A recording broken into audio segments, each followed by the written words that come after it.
What's going on, guys? Welcome back to NolanTCG, and we are back here today for another deck profile, and this time it is for Burning Abyss PK Flyer. So I've been meaning to do this one for a little while now, ever since I got the Phantom Rage support in for PKs, but I just have not really...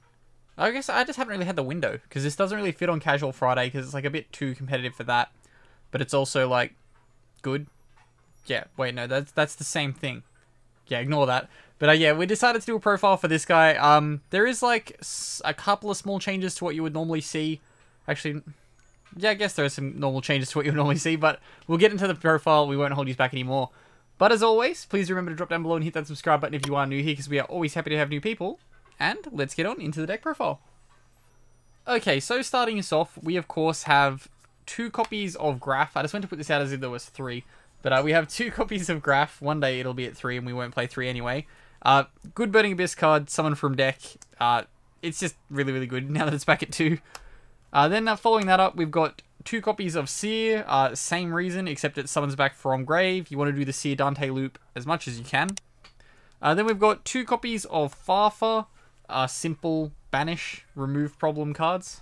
Banish, end phase, returns. Just be mindful of that the card that you do banish with Farfa does return the end phase. Then we've got 2 copies of Scarm. I need another super really, really badly. But yeah, 2 copies of Scarm. Summons, adds level 3 in end phase, add tool guide after comboing. Then we've got some one-offs. We've got 1 Libic, because it summons from the hand and its effects are negated, so they don't blow up. We got 1 Calcab, and then we've got 1... Oh, no, sorry. Well, I've got 1 Babar, but the Alich has more use. So you've got the bounce for the spell and trap card, and then you've got the, sure, this is negation. Yeah, it's negation. Yeah, of course Alich is negation. Then we've got the Babar for the burn. Next off, we've got 3 copies of Tool Guide, unlimiteds, but they're secret, so it's still good. Primary normal summon this, summon from deck, go ham. Then we've got 3 copies of Rhino Warrior, because it can toolbox into any other Burning Abyss, also then protects it from dying, which is good. Then we've got 3 copies of Torn Scales, the new card, the good card. It is essentially an Armageddon Knight, or a Greffer, I guess, because it's got a discard cost, but everything in this deck resolves when it hits grave, so it's great. Then it also does summon back from grave when another one banishes. Then after that, we've got 2 copies of Ancient Cloak and 2 copies of Boots. You want to play 2 because you want to have 1 engraved for each of these to resolve through Rusty. It does end up being very, very nice. Then, of course, we've got 1 copy of Ragged Gloves. Originally, I wasn't playing this, and I was playing the other the other Phantom Knight, new one. But I found that in, like, test hands, this was coming up more, so I decided to go with the Ragged Gloves instead. Then after this, we've got a couple like tech level 3s. So we've got 1 Defrag Dragon. It's simply just a level 3 dark monster that summons by sending from hand, which comes up quite a lot. So it is just a generally good card to give you a free extender. Be it level 3 or be it dark, it's just overall a good card. Then we've got the Danger Package. So we've got 1 Tsuchinoku, 1 Nessie, and 1 Jackalope. Tsuchinoku summons itself, level 3 extender, free. Jackalope gets you a summon, level 3 extender, free. Nessie gets you a summon, extender, free. So it's just good cards. Then for our primary draw engine, we've got 3 copies of Allure of Darkness.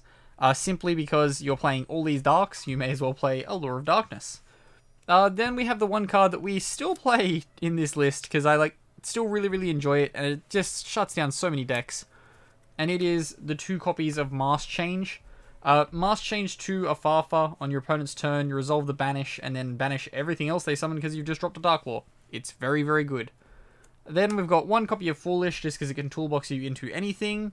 And then 1 copy of Phantom Knight's Rank Up Magic Force to round out the spell cards. Does get you into like the Dark Rebellion, or the Requiems and stuff like that, which is really, really good.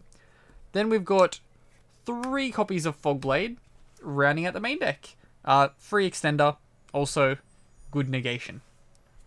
Okay, and now next off we've got the extra deck and the piece de resistance. The reason why I always play 3. 3 First Dead Dantes.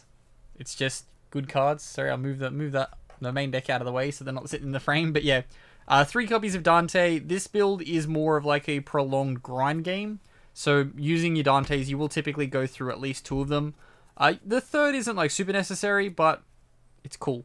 It's a cool card to have. So we're keeping it in here. Then rounding that off, we've got 1 copy of Beatrice. Hopefully on the ban list this will come back at multiple.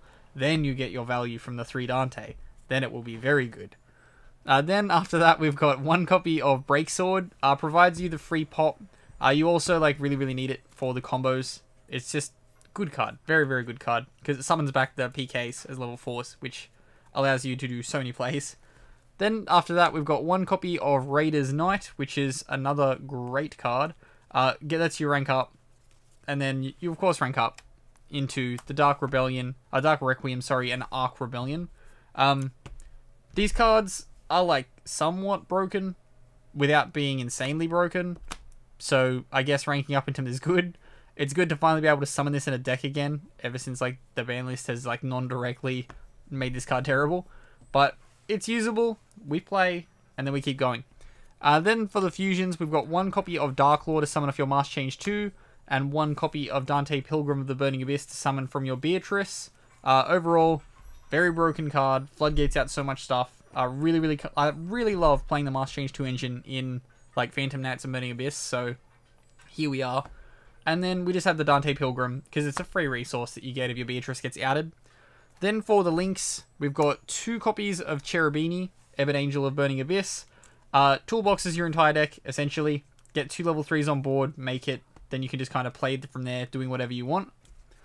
1 copy of Phantom Knights of Rusty Bardiche follows that up. This card is insane, and it has gotten even better since the ban list. Of course you play this card. This is the reason why this deck is so good. Then for the rest of the links, we've got 1 copy of Nightmare Unicorn, simply because it's like a card you can go into off the like Cherubini if you bring it back, and you've already used your Rusty. You can like consider playing like another power Link 4 in like something like maybe a Moral Sword Dragon, but ultimately I went with the Unicorn without the IP. That is also something you consider doing, because the final card we are playing is a copy of Appaloosa, just so when you go first you can set up like a lot of negates if you have a hand that's good enough to do it. But that will wrap us up here for the deck profile for this one. So as always, we always say this, but please remember to comment down below like any like changes you would recommend to making to this deck. Ultimately, I've found this deck is like really consistent, and I'm really enjoying it. That move, like the other Phantom Knight, I found like wasn't 100% necessary, so it's like cuttable. There is definitely room in this deck though, so if you did want to like change it up and put that in, I would very much advise it. The extra deck of course does have like room for growth as well. I feel as though you could be playing like more power Link 4s that can like end the game. But then like in the same time, something like an access code isn't the best, because you are playing a lot of darks, so you're not going to get like ultimate value. But as always, I've been Ben from NolanTCG, and have a good afternoon everybody.